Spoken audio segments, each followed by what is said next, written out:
another roundtable of the Interpreter Foundation. This is roundtable number 77, I believe.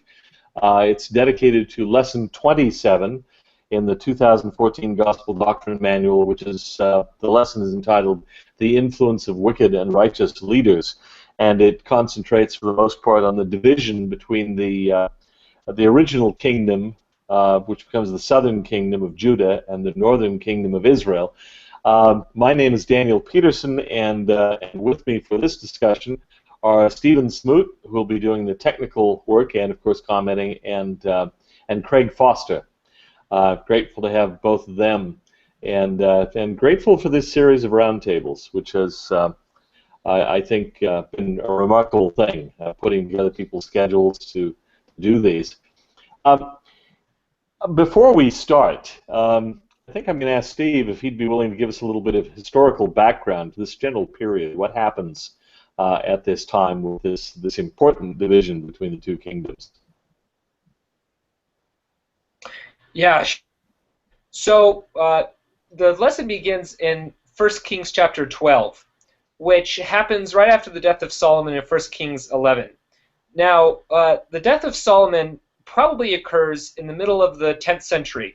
So we're talking about the turn of the first millennium BC, 950 or so or thereabouts.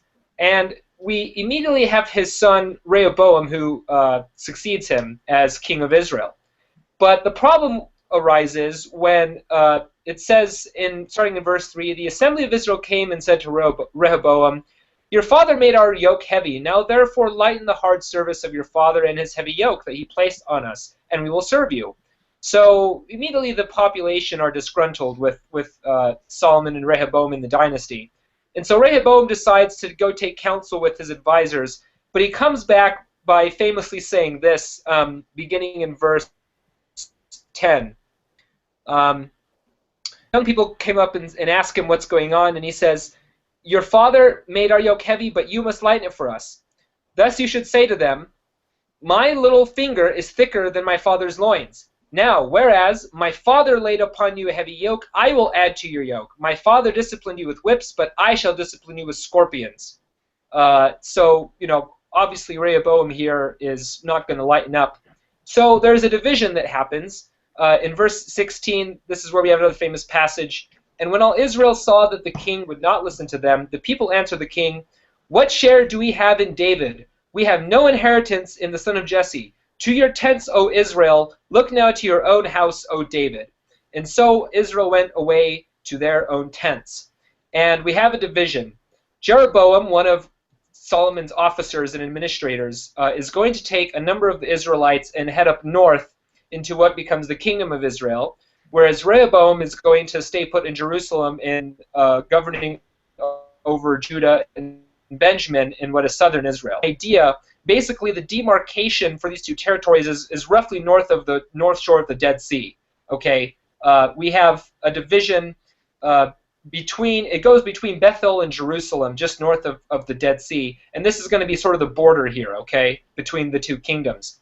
And the first thing that Jeroboam is going to do as the new king of the northern kingdom of Israel is he's going to, and this is really important, this becomes a crucial thing in the narrative, he's going to establish cultic shrines at Bethel and Dan. And if you look at a map of ancient Israel, you'll see Dan is at the very northern end of the northern kingdom of Israel, and Bethel is at the very southern end. So in other words, he has a very sort of encompassing cultic center here at Dan and Bethel for his people. He's going to set up his golden calves, the famous golden calves of Jeroboam, and he's going to proclaim verse 28. "So the king took counsel and made 2 calves of gold. He said to the people, 'You have gone up to Jerusalem long enough.'" In other words, you don't need to go to Jerusalem for your cultic worship anymore at the temple. "Here are your gods, O Israel, who brought you out of the land of Egypt." And the reason why this is important is because throughout 1st and 2nd Kings, you're going to see the biblical authors condemn the kings of northern Israel based on whether they followed Jeroboam, the sins of Jeroboam as they're called, okay? Whether or not they continued this practice of worshiping at Dan and Bethel, and whether they included other gods besides Yahweh in their cultic worship. So this becomes the struggle. We have 2 dynasties. We have Jeroboam and his dynasty that's established in the north, and Rehoboam in the south.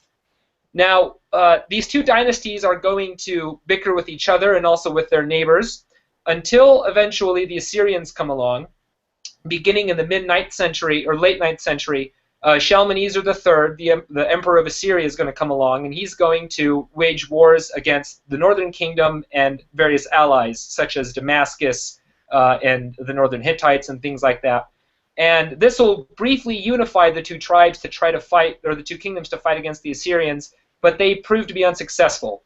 After Shalmaneser III, we have successor kings like Tiglath-Pileser III, Shalmaneser V, and Sargon II, and these guys are going to subjugate and eventually obliterate the northern kingdom of Israel. Okay, the famous lost 10 tribes are going to be exported under Sargon II, and they're going to be scattered.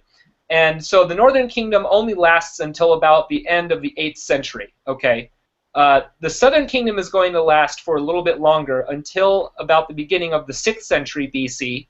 At this point, the Assyrians have now rescinded in their power. They've been dominated by the Babylonians under Nebuchadnezzar, who comes around and will finish the job, so to speak, by conquering the southern kingdom and utterly obliterating Judah in 586 BC, which begins the period of the exile.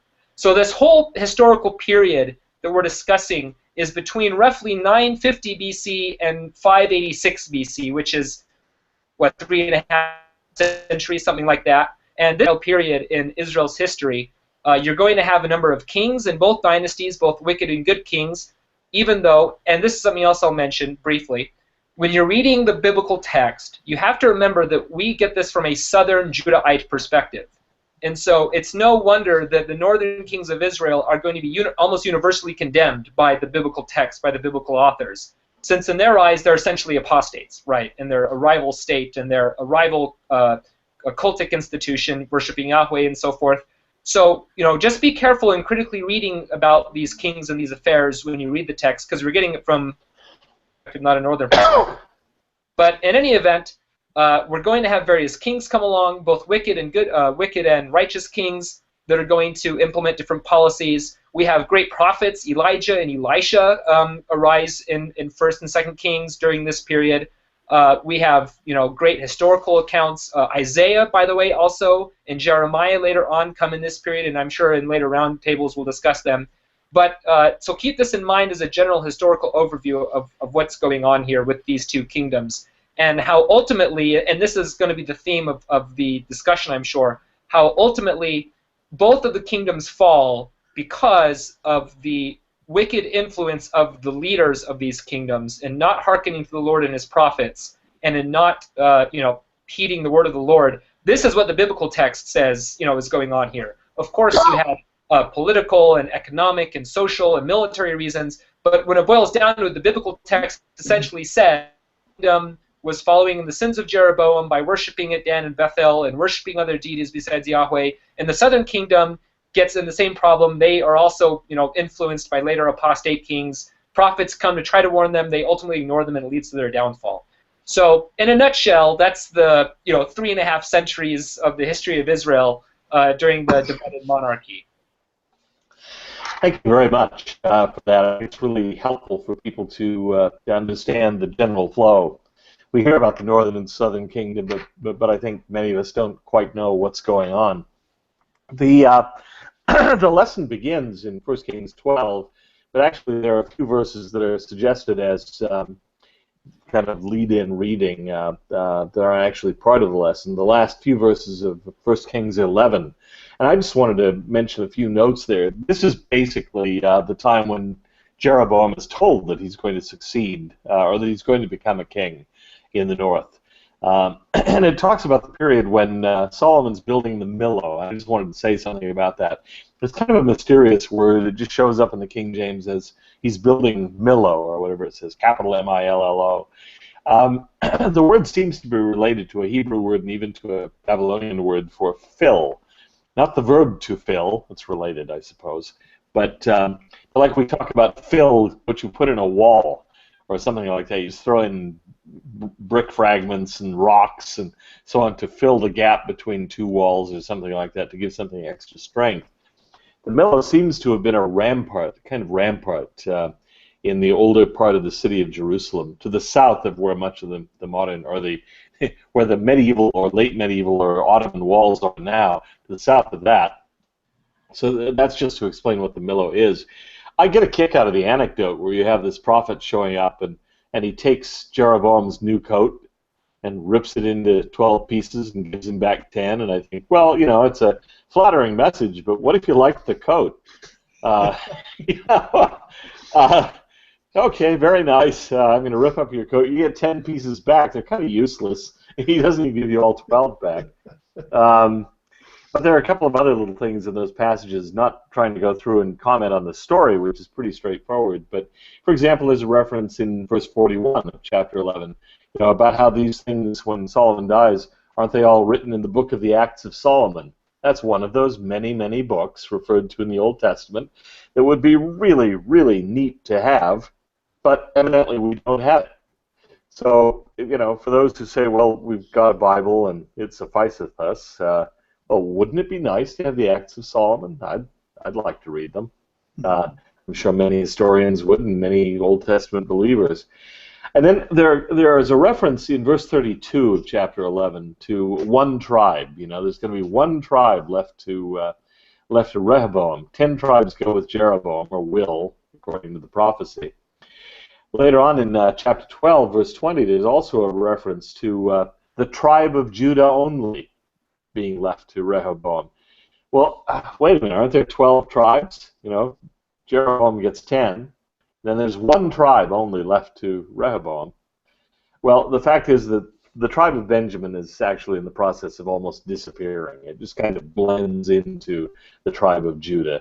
It doesn't have much continued existence. It seems to have been small, relatively weak, and eventually it's just subsumed under Judah. So, in a sense, at this point, there really are only 11 tribes, functionally. And we get into 1 Kings chapter 12, and you have the change in leadership. Solomon has died. Rehoboam has assumed the throne. And Jeroboam returns, and it's striking to me that at first he doesn't seem to want to seize power. He actually comes back and is part of a delegation that goes to the king seeking reform. I mean, I suppose it's like Martin Luther going to the Pope and saying, well, I don't really want to start a new church, but here are these things that need to be changed. And he's rebuffed so totally, and the delegation rebuffed so completely and comprehensively that they rebel. That's it. Now, there are just a couple of other things I wanted to point out here, and then Craig, I'll turn to you and see if you can find some modern-day application in this, or to apply it to our own lives. In verse 8, I believe, it says, he forsook the counsel of the old men. I think it's striking. You have the older, more seasoned guys, and they counsel restraint, moderation. If the people are really unhappy, do something to meet their demands. If you become their servant, they will be your servants. It's prudent political advice. Don't overplay your hand. But this is a new regime, and he's got these arrogant young guys that have come in who had no experience, they've never done anything, and now is the time they're in power. And so they give this absolutely foolish advice. They think it was rough under your dad. Boy, double the taxes, triple the loaded government, make it worse. Don't let them complain, just punish them, And you can only push people so far. And they push too far, and it leads to a catastrophic reduction in the kingdom that was bequeathed to Rehoboam. And I like the verse 16. They say, "To your tents, O Israel." In chapter 12, there's another phrase. I think they say, "To your tents, O Israel." What have we got to do with the house of David? Let's see. I've got to turn to that passage. I didn't have it open to it, but. I'm sure it says something like that, or I'm just making it up. Yes, O Israel, now see to thine own house. To your tents, O Israel, now see to thine own house, David. Israel, by this time, speaking of the whole thing, north and south, they've long since lost their nomadic background. They've become settled and so on. But this has a really nomadic sound to it. This is... They don't live in tents anymore. but the Bedouins do. And if I can just use my background as an Arabist a little bit to shed some light on this, I think this is kind of harkening back to their cultural background. Bedouins, the Bedouin leadership style is you have a sheikh at the head of the tribe. The sheikh is not really in total command, because all the Bedouins are free, and if they think he's a jerk, he just might wake up one morning and his tent is the only one there, and the others have all left. And they just, so he has to lead by persuasion. He has to adjust to what they want. It's kind of a consensus sort of thing. He's the leader, but he's not the emperor. And I think they're kind of remembering that when they say, "To your tents, O Israel." It's kind of this idea of, although we no longer live as Bedouins, we kind of remember what it was like, and hey, we're free. You can't do this to us. We can move, in effect. And then when it says, "See to yourself, O house of David," that's what the Bedouin would say to a sheikh, who pushes it too far. Hey, good luck. You're on your own out here in the middle of the desert. We're just leaving you.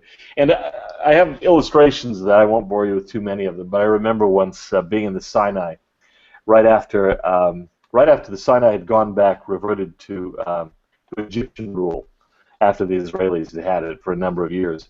And I found myself, for some bizarre reason, standing next to a Bedouin on his camel. It's just the two of us. I didn't know what to say. So I said something to him about, well, I'll bet you're happy to be back under Egyptian rule. And he looked blankly at me, and I said, back under fellow Arabs. And his response was, he said, I'm a Bedouin. I'm a Bedouin. Like, what do I care? I didn't pay any attention to the Israelis. I'm not going to pay any attention to the Egyptians. Because the idea is they can just move. You try to tax them, they leave. Try to control them, they can move tomorrow. That's what they're equipped for that. And so this "To your tents, O Israel," has a really archaic sound to me. That this is remembering the desert heritage. You can't push us. We don't have to put up with this. The kingship's only, it's still fairly young. There's been Saul briefly, David, Solomon, and now, the very start of Rehoboam. They kind of remember what it was like before there was a monarch, and they don't have to put up with this. So, and then one other quick note. Sorry, I'm expanding too much here, but I won't have much to say for the rest. Maybe, well, you can never tell. The idea that he sets up these shrines. Israel used to be, it was from Dan to Beersheba. Beersheba down in the desert, the Negev desert, was the southernmost boundary. Now it's Dan to Bethel. I mean, it's a greatly abbreviated kingdom. But he sets up these shrines in both places, as has been mentioned. And I think it's not just chance that he sets up calves. Paul Hoskisson wrote a piece for the old Farms Review. I think that's where we published it back in the day. And I persuaded him. I mean, they'd been around for years. Trying to argue that this calf didn't come out of nowhere. Aaron's calf didn't either. In Canaanite mythology, you refer to Bull El. He was the father. He was a bull, powerful, virile, strong. So the son of El is a calf. It's actually a reference, in a sense, to he thought, and I think, to a sun deity, not El, but El's son. I mean, Yahweh is the son of El. So there's a nice little Mormon link, even in this idolatry. The calves don't come out of nowhere. There's a reason why they choose a calf as a symbol. It's not so crazy as it sounds, even though it's wrong. And then just to say that Bethel happened to be on the border between Benjamin and Ephraim in the old tribal divisions. That's why it was the southernmost boundary, because Benjamin went with Judah. All right, Craig. If I haven't put you to sleep with that droning,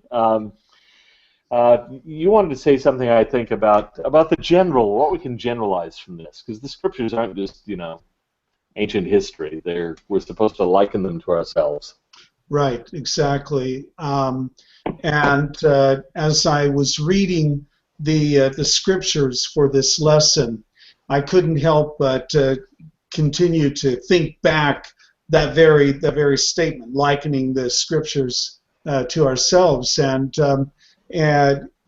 first of all, it reminded me very much of several examples we have in the Book of Mormon, where the kings, the leaders of the people, lead their people into wickedness. And I couldn't help but think of today, and we have examples of leaders leading us into wickedness. And for me, it extends beyond political, and quite frankly, it isn't just one party versus another in American politics. I mean, you can look to examples throughout politics. You'll find examples of good people in all of the parties and examples of people who aren't so good in the parties. But I think that you could also look at the leaders of today's society in terms of entertainment leaders, business, you name it.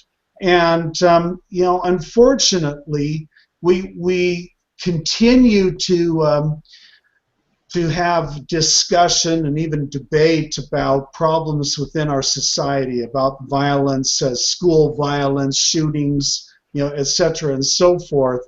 And I think a lot of that you have to look at the very foundations of what's happening to our society.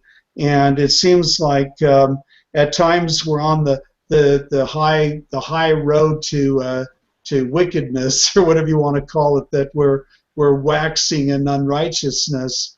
And not trying to sound generally gloom and doom here, but I think that we can look at examples of society today where we are being led, and we obviously choose to lead ourselves into unrighteousness in a number of different ways. And so this is basically kind of a commentary of we need to look at the scriptures, we need to liken them unto ourselves, and we need to ask ourselves, are we firmly rooted in the right place? Are we standing in the right place, or are we allowing ourselves to be led by those around us, by Satan, etc., into wickedness? And so for me personally, it was kind of a time to reflect. I had mentioned to you previous to our starting to do the round table that my wife Suzanne and I are in our own scripture studies together are discussing King Noah in the Book of Mormon. And so as I read this, I couldn't help but think of the scriptures that we have read the last couple of days about Noah and Abinadi and everything, and I thought to myself, yet another example. You look at the different scriptures and you look at our modern prophets, and they all kind of intertwine together in a very good way. If we look to the examples from the Old Testament, the New Testament, the Book of Mormon, the Doctrine and Covenants, and certainly the modern words of our prophets, through conference talks, you can see certain themes. And one of the themes is that we need to stand in the right place. We need to be righteous in a time when there is a lot of wickedness around us. So that's basically what I got out of the lesson.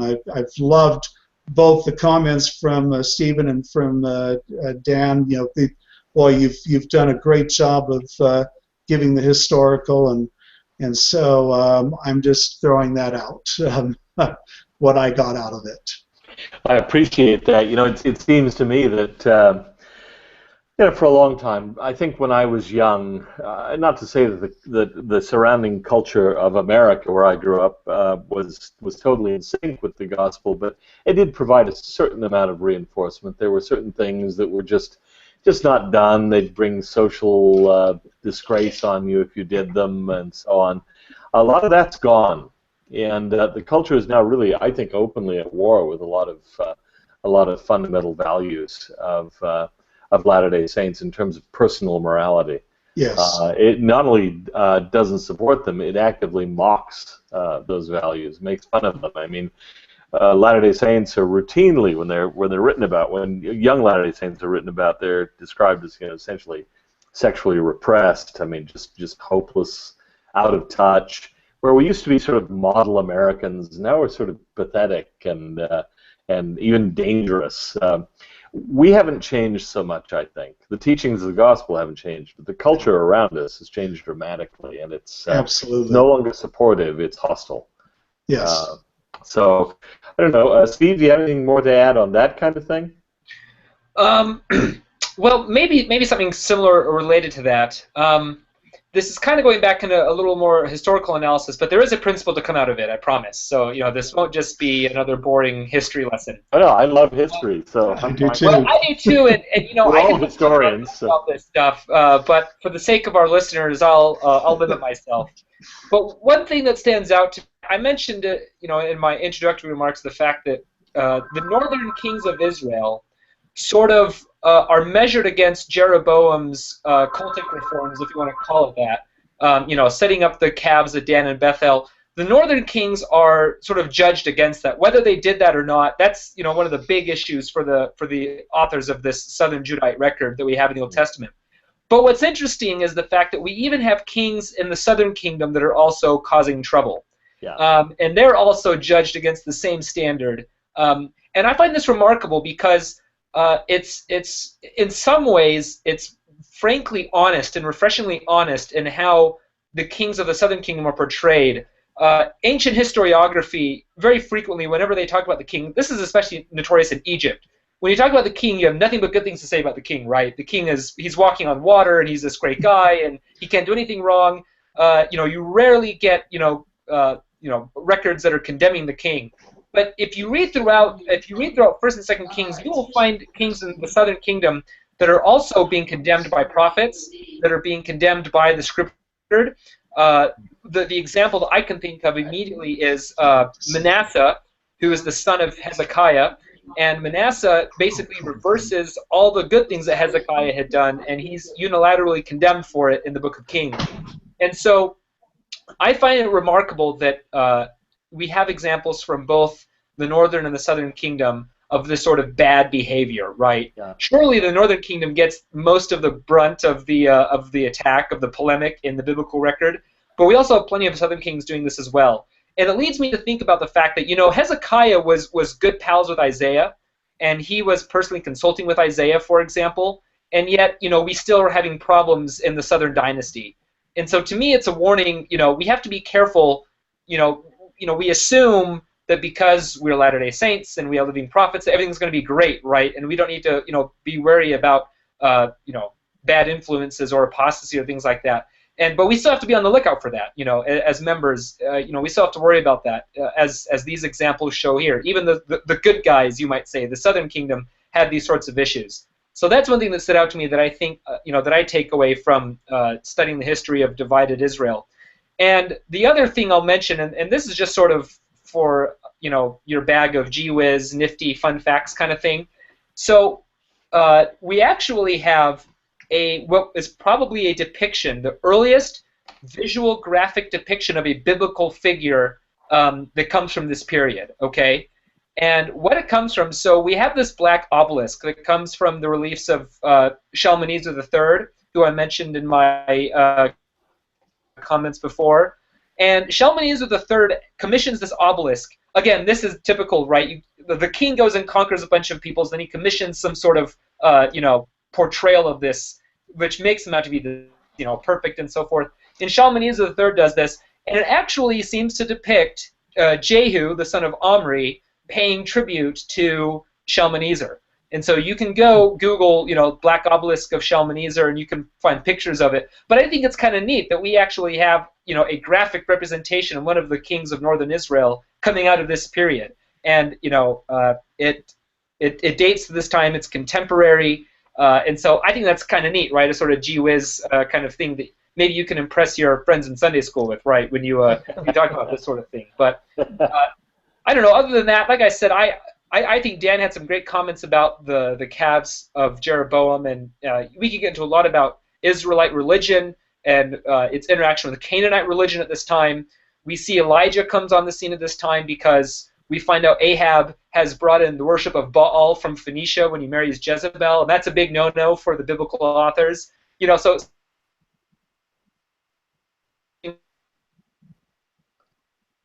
Whoops. Seem to have lost him a little bit there.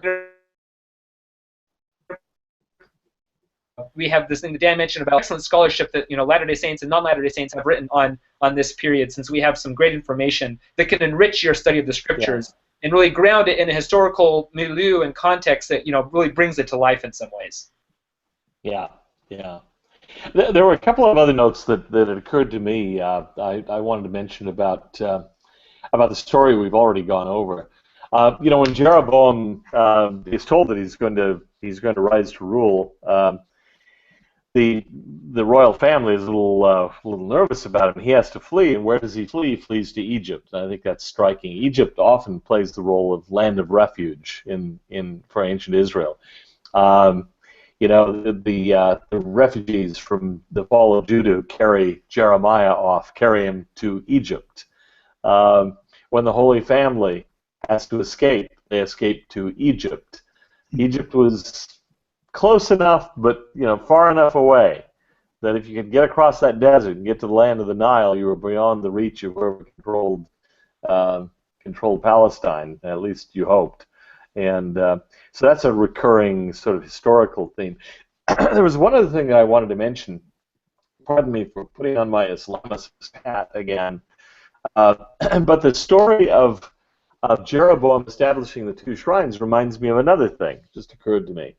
His big concern once he's established his rule is he says, look, if the people, it's one thing to support me in this revolution, but then they're going to want to go to their temple in Jerusalem, and the other guy controls that temple in Jerusalem, right?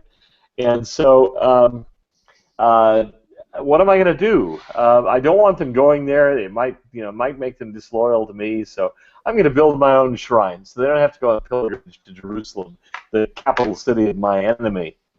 Well, there's a parallel case to that. Early in Islamic history, when you have two rival caliphs, one controls Mecca, which is the center of the Islamic world. Everybody wants to make the pilgrimage to Mecca, even then. But there's another one who eventually wins, Abdul Malik in most of the world, but a guy named Ibn Zubair, who is the ruler of Mecca. For a time, he owned the holy shrines. So Abdul Malik builds a new shrine. Everybody knows about it. It's called the Dome of the Rock. It's the oldest building in Islamic history.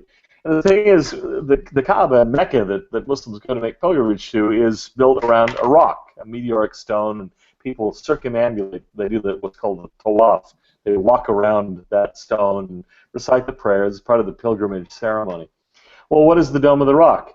It's a weird mosque. It's built centered on a rock, right? And it's octagonal with hallways around the rock for people to do the circumambulation, to do the tawaf. My theory, it's not my original theory, is that Abdul Malik built that not knowing when or if he would get Mecca back, for exactly the same reasons that Jeroboam built these two shrines. Good grief.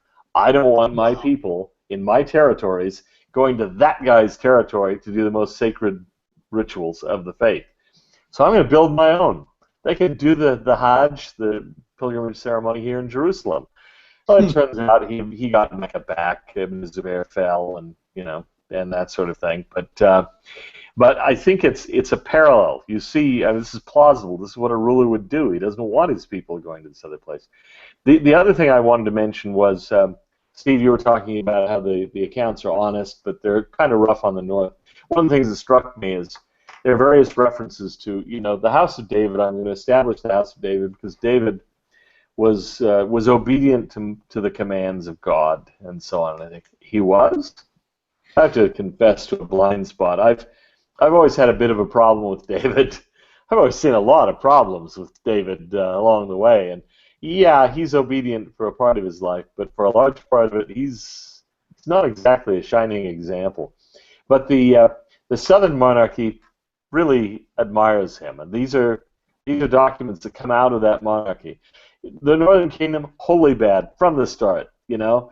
But David, he was a good guy, and they've just kind of fallen off from him. When actually, you can see signs of the falling off in David himself, and certainly in Solomon, and then in Rehoboam. So, but there is no question. These are pretty honest documents. They do tell you when their own kings do bad.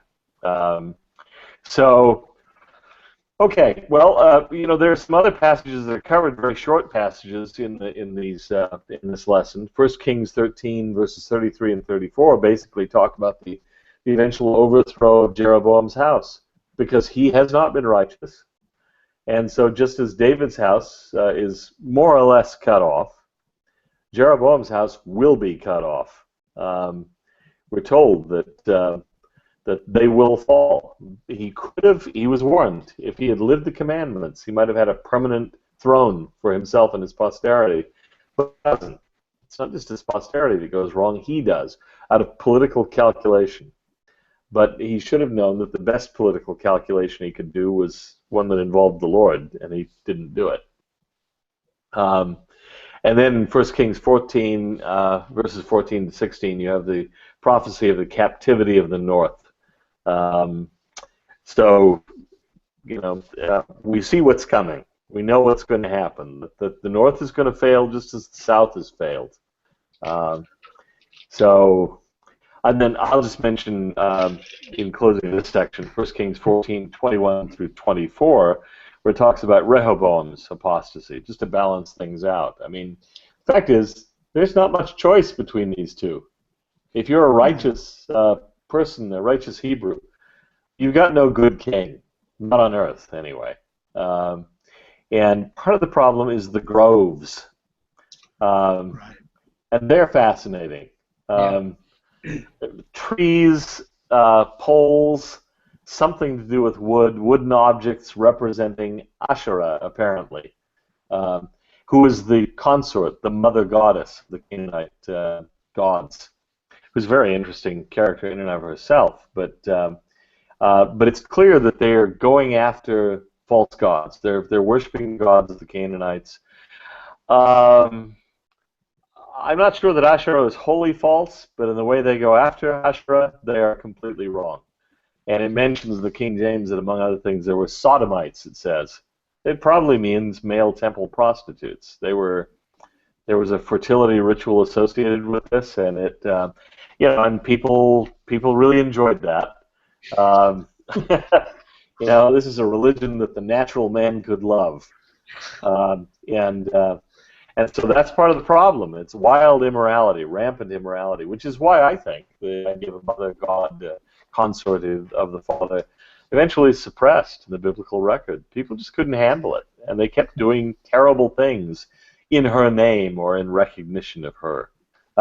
Any comments about this or anything else related to the captivity of the north, the fall of Jeroboam's house, and Rehoboam's apostasy? We've talked about that a bit already.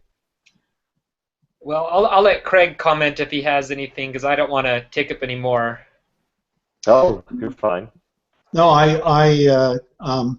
I really have appreciated what both of you have said. You know, when Stephen mentioned about even within the church that we think because we're in the church, we might we're doing better. We are if we listen to the prophet. We are if we follow what has been taught. But Stephen brought out about apostasy, and you look into church history, and you had some of the best moments in church history right along with some of the worst moments in church history. You look at the dedication of the Kirtland Temple, and then shortly after that, it just, everything went wrong in Kirtland, and within a short amount of time, the leadership had to flee for their lives, basically, and there was apostasy in Kirtland. You look in Nauvoo, where some of the most powerful teachings, doctrines are being revealed, and right along with that, you have apostasy. And so even within the church, you have examples where members of the first presidency, apostles, on down, have been excommunicated because of apostasy. And so, the message is we're all human, and we need to keep that in mind, and we need to humble ourselves and to basically stick to what the prophet is teaching, and once again stand in the firm place even when all around us there's wickedness, and not only all around us but sometimes within the church there are those who basically are wolves in sheep's clothing. So when Stephen mentioned that, immediately I thought of examples in church history where it affects even us as members of the church. And I don't think that some of these people may have just awakened one morning and said, "I think I'm going to apostatize. I'm going to be evil." I doubt there are many who do that, though. Usually they think they have grounds. They think they're doing the right thing. And so we have to watch ourselves, because I'm betting that most of the people I've known of who leave the church, if you'd ask them, 5 years, 10 years, 20 years ago, whatever it is, are you going to leave the church? The answer would be, no, of course not. I'm really strong. I'm going to stick around. So I like President Uchtdorf's illustration of the flight, where if you're 1 degree off, it doesn't make so much difference over the first few miles. But if it's a flight of 5,000 miles, you can end up disastrously in the wrong area. Yeah. Running into a mountain wall or something like that. That's why I think it's important that to note that Jeroboam's golden calves didn't come out of nowhere. He may have even thought, we don't have access to the temple. I don't want people going there, but I'm going to set up something that will remind them. He says, "These are the gods who brought you out of Egypt." I'm going to remind them of God and His mighty deeds. He just does it in the wrong way, a spectacularly wrong way. And then the other thing we failed to mention was he also appoints non-Levitical priests. Yeah. Right. He hasn't been given authorization to do that. But maybe he thought, hey, look, I don't have too many Levites, and the Levites are loyal to the guy in Jerusalem and the temple there, of course. But we've got to have priests, and so it's a bit of a jump, but I'm doing my best here. But it's still wrong. And did he just suddenly decide, I'm going to apostatize, I'm going to be a really bad king, I'm going to violate all the laws of Yahweh or Jehovah? I doubt it. That isn't typically the way it happens. Sometimes it is. People just chuck it. But the most dangerous thing is not that you're going to be a strong member today and an apostate tomorrow just out of nowhere, but that you're going to gradually, just veer off. And I had the experience as a bishop time and time again of talking with people who'd gotten into serious trouble, and I'd ask them simple-minded questions. You'd think, okay, so are you reading your scriptures? Well, no. Are you praying? Well, not so much anymore. And, big surprise that you went off course. You start letting those things slide, and you don't mean to go away. When you were a missionary, you never would have dreamed of this, but you let yourself go, and you slipped off, and then you did something really, really bad, and that's hard to get back. But it didn't start that way. So I think it's important to be looking at these cultural icons, too, and saying, do I want to model my life on that? What am I doing when I model my life on a person like that? I'm not saying we should condemn them, but we just have to be careful about what models we're following, as we would about which compass we're following. So absolutely. I've spoken too much here. Any other comments about these general themes? No. Well, not so much about the general themes. Yeah, I just wanted a quick plug, since you mentioned her, Asherah, our friend Asherah, who had these pillars made after her. For any of our listeners interested, I would highly recommend you go read an excellent book by a non-Mormon biblical archaeologist. Well, he calls himself a Syro-Palestinian archaeologist, we should say. His name is William Deaver, and he has written a book titled "Did God Have a Wife?" and it's all about exploring this idea that, you know, Yahweh had a consort named Asherah in ancient Israelite religion. And it has some really fascinating stuff and a lot of interesting, I guess, convergences, you might say, with LDS thought. And I know Dan has written stuff on this, and you can also see some of his things. But I just had to get in that plug there for William Deaver's book because it's one of my favorite. And I think that, you know, our listeners would enjoy it to get this look at, you know, Israelite religion, not necessarily from the biblical perspective, since, you know, I mentioned that the biblical record is in some ways very honest with, you know, ancient Israelite history.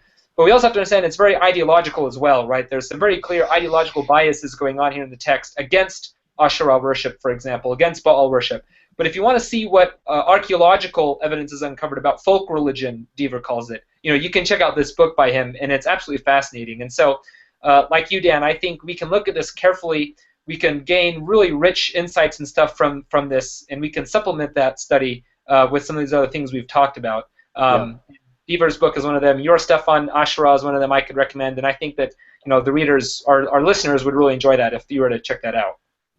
Well, you remind me of the first time I think that Deaver came to BYU, at least that I know of, and it was really fun. He was speaking to a small group of religious education faculty. That's not my department or even my college, but a friend or two over there said, "Hey, you know, why don't you come over and listen to this?" So I joined in the little group, and he did kind of a master class for 25, 30 hours for several hours. But I remember when he started off, he clearly didn't know much about us, and he said, and he says, I don't want to offend you, you know, but I'm going to be talking about some things today that are pretty dramatic. He said the evidence is very strong that the majority of ancient Israelites, ancient Hebrews at a certain period, believed that God had a wife. And he said, I hope that's not too shocking to you. And we all this is not shocking to us at all. We're delighted. I mean, we're here to hear you say this because this fits our views entirely. Something that got distorted and lost, of course, but it's out there, and the archaeological evidence for it, I think, is quite good. Well, here's something real quick, Dan. A quick joke, an anecdote before we sign off that I heard. So at last General Conference, I was down on Temple Square, and I heard, I ran into this fellow I know who's an evangelical Christian, and he's a very adamant evangelical Christian, and he really, really does not like Mormon theology. And that's saying it mildly, right? He's very adamant that, you know, Mormonism is heretical and satanic and so forth. And he knew, because, you know, we interacted several times, and he knew my interest in ancient Israelite and Canaanite religion and things like that. And he also, you know, he knew about your piece on Asherah in the Book of Mormon and with Nephi and so forth.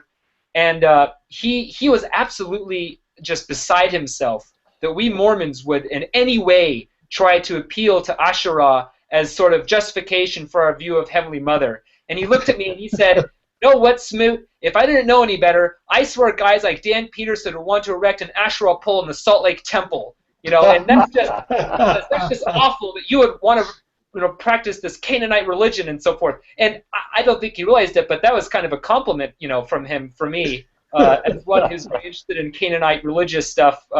You know, I thought, well, you know, I've kind of, you know, half jokingly thought about it, you know. So no, but anyhow, just thought a fun little joke side off. Well, you know, I'm out of town as we're recording this roundtable. I'm actually in Orlando, Florida, and I'm situated not too far from one of the 63 minor basilicas of the Roman Catholic Church. This is one that anybody who's been to Orlando has seen. They may not know what it is, but it's a huge church just off I-4, not too far from the entrance to Disney World. And the name of it is Mary, Queen of the Universe. Oh, yeah. That's the name of the church. There you go. I mean, there you have, I think, an expression of a kind of yearning for some sort of divine feminine. It's there. Yeah. You know, and it shows up in mainstream Christianity, at least the Catholic and Orthodox traditions, in Marian devotion, which is really strong, really strong. And you know, you go to a place like Paris, the cathedral is Notre Dame, Our Lady. Like it or not, that's been a persistent tendency, and the Israelites also had it to venerate a divine feminine, and it fits with Mormon theology. Sorry, but it does. Yeah. So, okay, well, in 2 Kings 17, you just have 4 verses there that the lesson mentions, and in those verses, the northern kingdom is carried off by the Assyrians.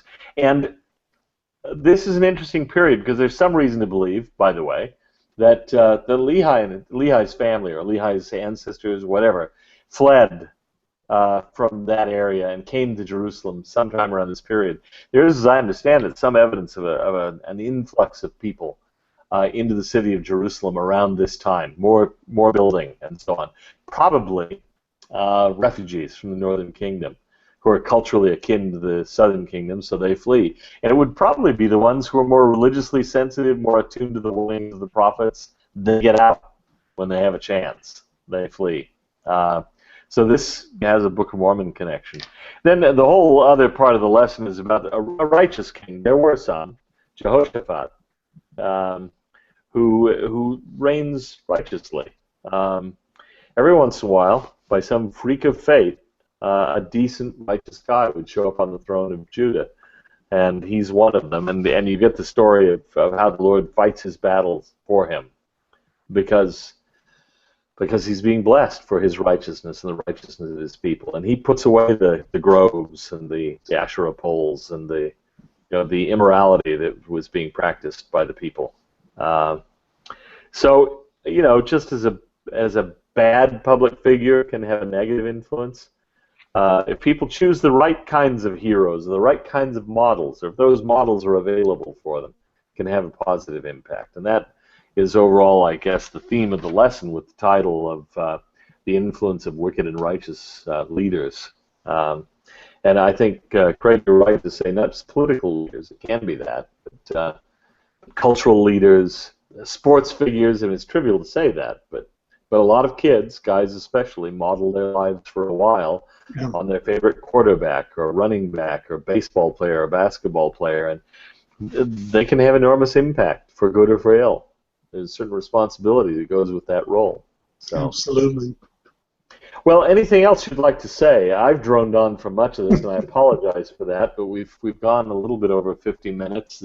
I usually like to have these be somewhere between 50 minutes and 60 minutes or thereabouts. So, any other observations about these chapters, or these passages? No. Nothing here. Historically, really significant. So, thank you for the historical background and overview. And from now on, until the captivity takes them both away, there will be 2 functioning kingdoms. In tension with each other, but also in tension with God. So, which is what leads to their tragic end. Well, thank you, Craig Foster and Stephen Smoot, for participating in this, the 77th Scripture Roundtable of the Interpreter Foundation. It's it's as Everett Dirksen once said about the federal budget process. $1 billion here, $1 billion there. Pretty soon you're talking real money. And 77 is a pretty impressive string of roundtables, and they're going to continue, and we hope they're useful, and we hear from at least some that they are. So we're grateful for that and happy to participate in them, and they're just plain fun for us. So thank you to everybody. Perfect. Thank you.